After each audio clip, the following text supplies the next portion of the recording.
Welcome to Eurodollar University with Jeff Snider. My name is Emil Kalinowski. We're recording this on the 15th of June, 2022, on the 16th of June, 2022. And on the 15th, Chairman Jerome Powell announced a 75 basis point increase to some sort of rate that means something.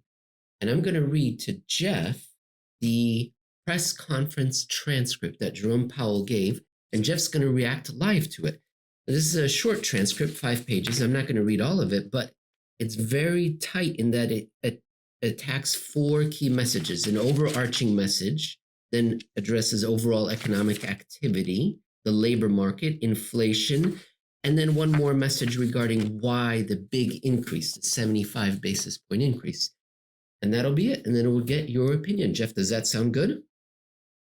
It sounds like a chore, but I think a necessary one, given the fact that the Fed has made its splash headline, doing his best, as you've pointed out, Emil, to be Paul Volcker 2.0, to make sure that the public is absolutely aware the Fed is on top of this. We have a stepped pyramid of rate hikes up to, 75 basis points for the first time since 1994. So every last bit of hyperbolic headline that you could possibly come up with has been printed in the last couple of days. It's all over the mainstream media, not even just the financial press. This is a big deal, what's being done at the Federal Reserve, which usually doesn't enter the narrative slipstream of the mainstream press. So this is big stuff. Let's see what Chairman Powell said. He had his meeting, then he came out to meet the press, and he started out by saying, "Good afternoon. I will begin with one overarching message. We at the Fed understand the hardship high inflation is causing. We are strongly committed to bringing inflation back down, and we are moving expeditiously to do so. We have both the tools we need and the resolve it will take to restore price stability on behalf of American families and businesses. From the standpoint of Just don't ask what those tools or what's in the toolkit is. Don't ask what the tools are. Just be happy that we have them. We won't tell you what they are. We have the willingness and ability. Remember, that's basic economics, right? All demand is about willingness as well as ability. You have to have those 2 points. And what he says is they're willing, but what's in the toolkit, Jay? And the resolve, too, to your earlier point about Volcker and the Volckerian costume they're putting on right now to say there's incredible inflation rates, consumer price increases, like the 1970s. We had a hero that had the courage to act, raise interest rates, and we have that same resolve. Good thing we've been going over the Volcker myth, but that's maybe if you want to bring it up. Here's the final statement regarding this overarching message. From the standpoint of our congressional mandate to promote maximum employment and price stability, the current picture is plain to see. The labor market is extremely tight and inflation is much too high. Jeff, any thoughts? Yeah, I mean, labor market is tight according to, yes, the unemployment rate, or you look at, say, Jolt's job openings and they look fantastic, but what about everything else? All the rest of the labor market? The establishment survey, the supposed mainstream orthodox gold standard of labor market data, is still about 800,000 jobs short of where it was in February 2020. We have not even regained all the jobs that were lost over what is now more than a 2-year period. That's an enormous period to have such even a small shortfall, let alone one that's 800,000 plus the probably 6 million jobs that should have happened during that 2+ year period that never did. So the US economy is, by any reasonable and honest analysis, somewhere around at least 5 million, if not 6 million, perhaps more jobs short of where it should be. And 6 million jobs, by the way, yes, we have, 300 plus million people in the country, but 6 million jobs is an enormous deficit. We're talking Great Recession level of deficit. And yet we're supposed to believe that this is full employment. This is inflationary full employment. It's something that we've talked about when Emil, you and I have researched and dealt with for years, this idea that the unemployment rate detached from the participation rate is somehow representative of the actual economy and the actual labor market, when by every single other measure, it's just so obviously false.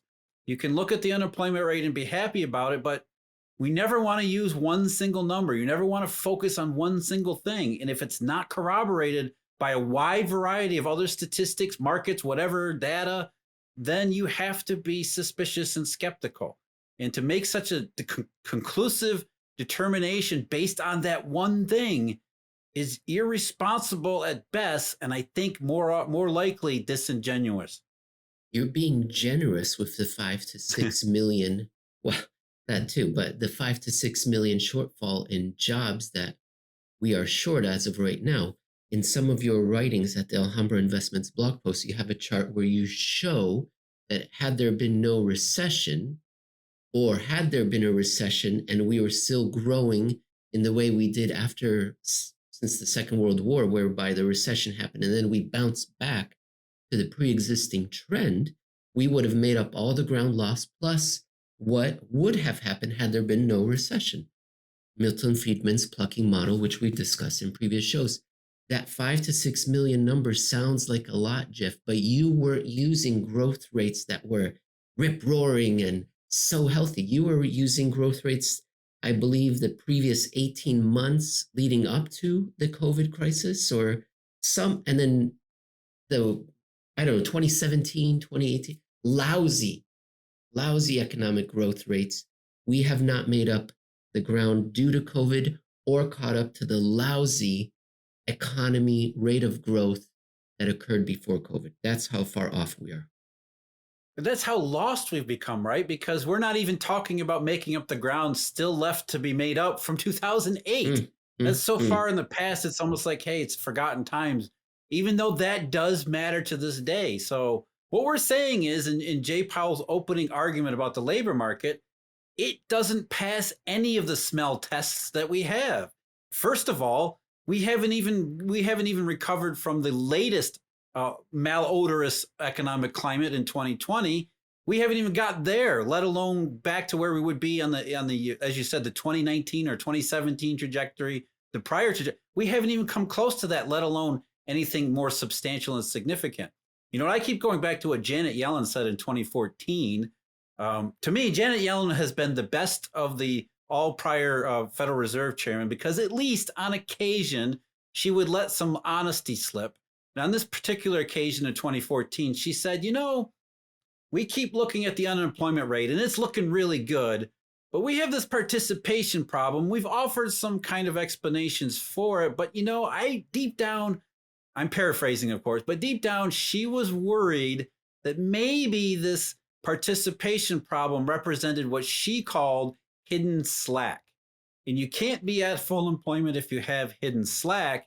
And if we had hidden slack in 2014, what kind of hidden slack might we have in 2022? Well, we don't need to, there's no mystery here. Markets have told us what kind of hidden slack we've had. The data, when you actually look at the data honestly, you know what kind of hidden slack the American economy has. And it's not just an American problem, it's a global problem too. So, but Jay Powell's got to say this because he's basing his entire rate hike case. As we said, what does he have in the toolkit? What he has in the toolkit is rate hikes and quantitative tightening, right? And rate hikes, you start to look at it and think, how is rate hikes going to solve the gasoline, oil, energy problem? How is rate hikes going to get containers back to China? How is rate hikes going to get more semiconductors out of Taiwan and into U.S. cars made in Mexico, for example? Rate hikes aren't going to do that. So what Jay Powell has to do is he has to sell you, dear American, on the idea that this quote unquote inflation is largely due to a tight labor market. He needs the Phillips curve in order to sell you this rate hike will cure inflation narrative. And so in order to do that, he's got to start out by saying the labor market must be incredibly tight, because if it's not, then what the hell good are the rate hikes going to be? Mr. Powell then moves on to address overall economic activity. Overall economic activity edged down in the first quarter as unusually sharp swings in inventories and net exports more than offset continued strong underlying demand. Recent indicators suggest that real GDP growth has picked up this quarter, with consumption spending remaining strong. In I contrast, don't think that's true either, is it, Emil? Because no, recent estimates, especially after the retail sales report this week, are now looking at the very real possibility that GDP in the second quarter will be slightly negative too. and today is the 16th, and I saw something about the Philly manufacturing index. Philadelphia Yeah, that fell factory into a negative number. Yep. unexpectedly contracts, and the negative number, Jeff, is extremely rare. It's been falling, But you but know what? quite rare. So it's Is not it talk a about inventory? The Philly Fed number in particular was the new orders number, which went from like I think it was positive 23 to minus 25. Some real utter collapse. So I mean, but again, Powell has to say the economy's in good shape. He has to say the labor market's doing well. Otherwise, because he's got to sell you this idea that all he's doing is alleviating your suffering from inflation. He's not trying to induce a recession like Volcker. He even admitted that much. I think we'll get to that. All he's trying to do, at least what he's trying to tell the American public, and by extension, the rest of the people around the world, reassure markets, for example, is that all the Fed is going to do is take the edge off their inflationary pain when any rational, any honest, any common sense analysis says, how the hell is the Fed going to do that? So he has to present this case to you in a specific way. And as anybody who's ever done any debating, anybody who has ever done any arguments knows, if your case depends upon these very finite idiosyncratic factors that only go in you can only assemble in a certain fashion, you really don't have much of a case at all. It's paper. I'm thinking of the famous scene in the Joe Pesci movie My Cousin Vinny, where he shows you the playing card and then flips it on its side and you can see how thin it is. That's what Jay Powell's doing right now. That was a great scene. I love that. I love that movie. Wonderful. I laughed all the way throughout that wonderful movie. Classic. Yeah, it was absolute classic. Excellent. Well, let us continue then. In contrast, growth in business fixed investment appears to be slowing, and activity in the housing sector looks to be softening, in part reflecting higher mortgage rates. Today, Jeff. Softening might be a little bit charitable. Today, U.S. housing starts fall from 16-year high. U.S. building permits drop 7%. Initial claims of unemployment benefits fell less than expected, but let us continue with initial claims are still, I think that's a big one too. Labor market, jobless claims are on a rising trend, which is not a good sign. Even though they're at a historic low or near a historic low, it's not the level, it's the change in direction. Well, the tightening in financial conditions that we have seen in recent months should continue to temper growth and help bring demand into better balance with supply. Now, moving on to the labor market. The labor market has remained extremely tight, with the unemployment rate near a 50-year low, job vacancies at historical highs, and wage growth elevated. Over the past 3 months, employment rose by an average of 408,000 jobs per month, down from the average pace seen earlier in the year, but still robust. Labor demand... Not according to the other survey, though, too, right? Because the households, well, the establishment survey is downshifted to a lower end. I mean, we could have a whole show about the establishment survey and what they did over the last year, statistically smoothing that sucker out so it's not going to show you what you want. But still, the establishment survey is one. There's also something called the current population survey or the household survey that actually declined over a 2-month basis. It declined sharply in April and then only rebounded partway in May, which is the first 2-month decline since I think it was 2018. So 2-month decline in the household survey is relatively rare, even among the weak labor conditions of the last 14 years or so. So that's already suggesting that, yeah, the establishment survey decelerated, and that's fine. You can point to that. But this other labor data, including jobless claims, the household survey, points to maybe something more significant than just, we went from really good to maybe just possibly good. When you say decline, you mean went negative. So it wasn't decline from a higher outright high. Decline. A negative. That was the shocking thing about April, because ever since 2020, this rebound, this reopening frenzy, you would expect jobs to start coming back, and therefore we would never expect something like the household survey, which is very noisy month to month. So you always have to pay attention to that. But even between 2020 and 20 up until April 2022, the household survey, even though it's up and down month by month, it hadn't been negative. There had been no decline in the household survey until April. And it wasn't a small decline either. It was, I think, 350,000 or so, which is a substantial decline. And then in May, part of those came back. So over a 2-month period, so we're reducing the chances this is random statistical fluctuation. We have a negative, fewer jobs according to the household survey in May when compared to March. And these are not just random months either. Everything that we have been seeing, March, April, May, we have markets going all sorts of haywire crazy in March. We have gasoline prices spiking early. We've got Target warnings, Walmart warnings. We've got data, the Philly Fed, you said, all sorts of data around the world, China, Japan, Germany, April and May, and I think June, which are suggesting that this is more than your garden variety. Hey, it was great. Now it's going to be a little bit less great. Well, Mr. Powell disagrees. He says, quote, labor demand is very strong, although he does acknowledge while labor supply remains subdued with the labor force participation rate little change since January. Moving on to inflation. Inflation remains well above our long-run goal of 2%. Over the 12 months ending in April, well above. Total PCE prices rose 6.3%, excluding the volatile food and energy categories. Core prices rose 4.9%. In May, the 12 months change in the CPI came in above expectations at 8.6%, and the change in the core CPI was 6%. Aggregate demand is strong, supply constraints have been larger and longer lasting than anticipated, and price pressures have spread to a broad range of goods and services. The surge in prices of crude oil and other commodities that resulted from Russia's invasion of Ukraine is boosting prices for gasoline and food and is creating additional upward pressure on inflation.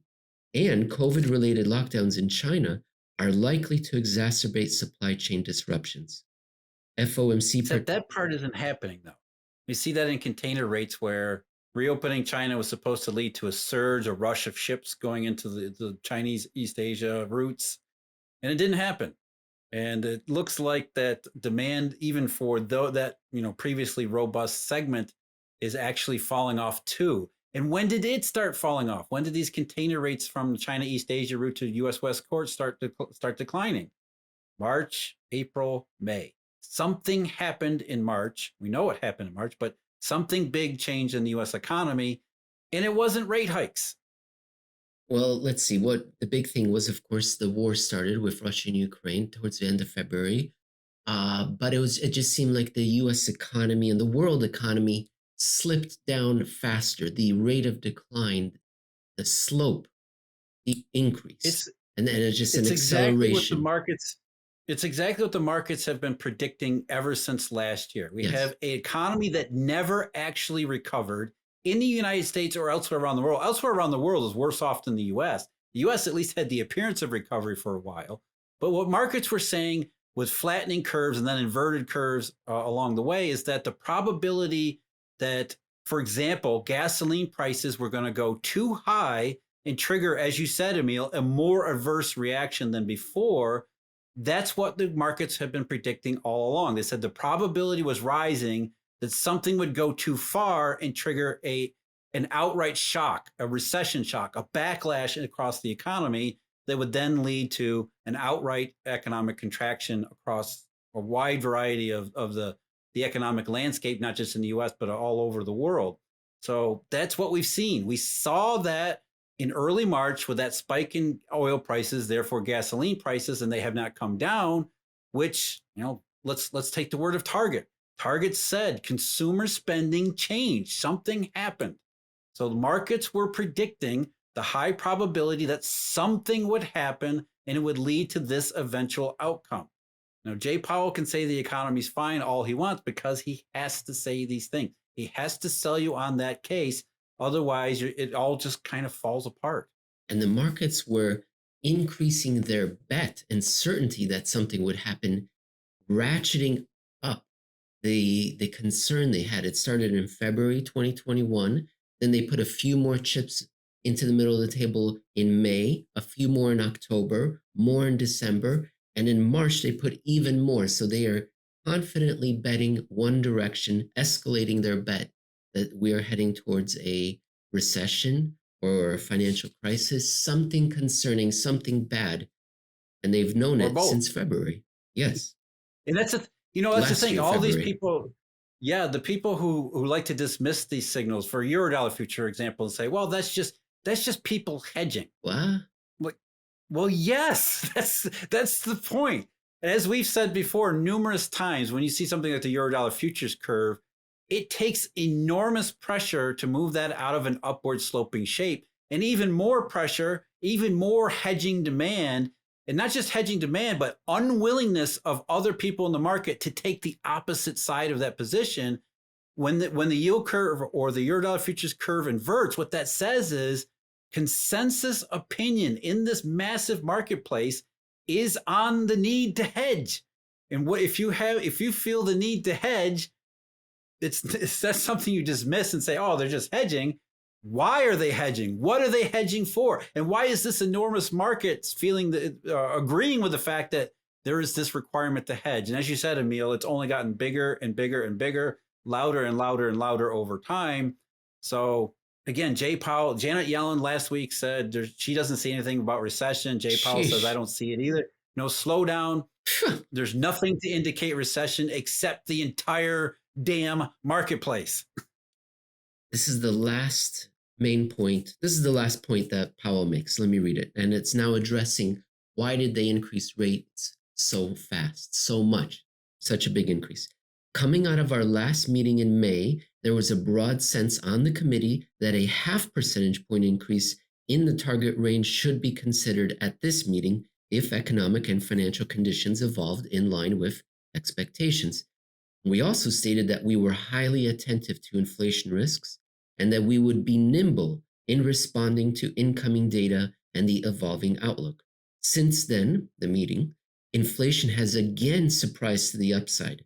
Some indicators of inflation expectations have risen, and projections for inflation this year have been revised up notably. In response to these developments, the committee decided that a larger increase in the target range was warranted at today's meeting. This continues our approach of expeditiously moving our policy rate up to more normal levels. And it will help ensure that longer-term inflation expectations remain well anchored at 2%. That's it for Jerome Powell, Jeff.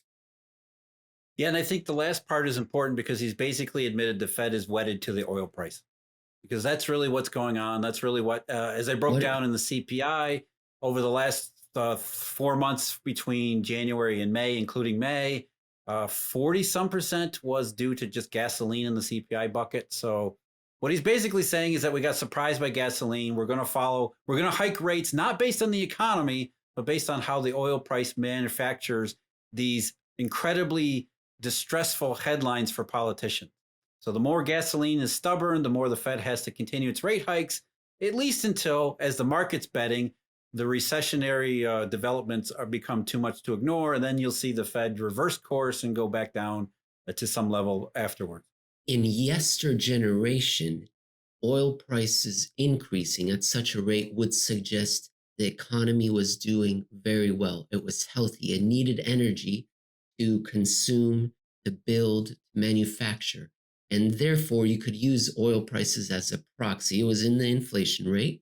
And therefore, you could use that as a proxy as maybe the economy is too hot. It's getting ahead of itself, and we need to dampen it. Okay, but that's not what's happening here, Jeff. We all know why the oil prices are surging. There's a war on, and some countries are saying, well, we don't want the oil and natural gas from this country. So what? All right, you know what I'm saying, Jeff. Why? Yeah, Why? there's a war on in Texas, too. There's a war on in the shale country. The American producers aren't producing oil either. It's, you're right, because in certain periods of history, you could see the demand for oil as a proxy for the oil price. But this time, it's not necessarily demand for oil that's moving the price. It's almost exclusively supply, Yes. which breaks the correlation between all the other factors, including the US dollar's exchange value, So oil is not a a legitimate economic indication at this particular point in time, in which Well, I can hear, I can feel everybody's eyes rolling at the current moment. I can see everybody saying, "Who cares? Oil goes up. We don't care why it goes up. It's going up. Therefore, it's inflation because it's incredibly painful." it is a legitimate economic indication, a negative one. There's trouble. It's going to be Yeah, difficult for the wider economy. It's just bizarre that it these was, people go on. No, I was just going to say, sorry, Emil, it's that it was predictable too, because again, this is kind of what the market's been saying. When you have a supply shock, what that does is redistribute economic flow, economic resources, however you want to characterize it, from one section to another, and do so in what is likely to be a harmful fashion. You can't produce winners and losers based on these non-economic considerations and have it come out as a 1970 style inflation. What ends up happening, you have an oil shock, you have a recession.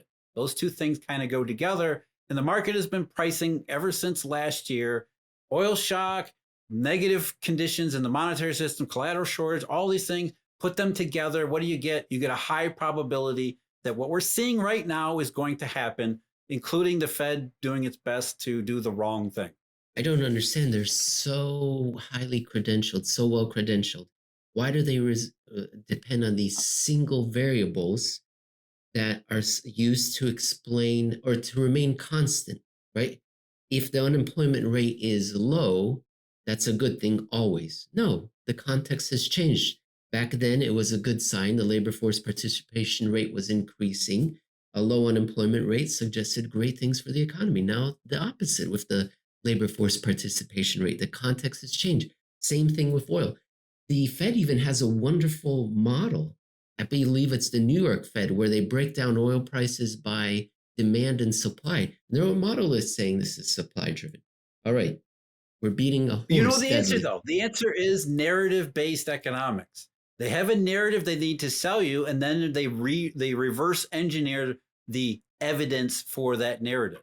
And so the narrative is, as we started out, Powell has to tell you that we have the tools because this is a specific problem that we have the tools to fix.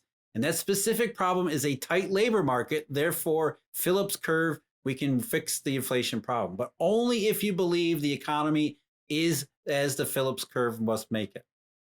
We just discussed and reacted to Jerome Powell's press conference introductory statement. Afterwards, he answered questions from the press. And in the next episode, we're going to put Jeff at the head of the Federal Reserve, and he's going to answer as a Eurodollar University chairman who happens to also chair the Federal Reserve. So stick around for that.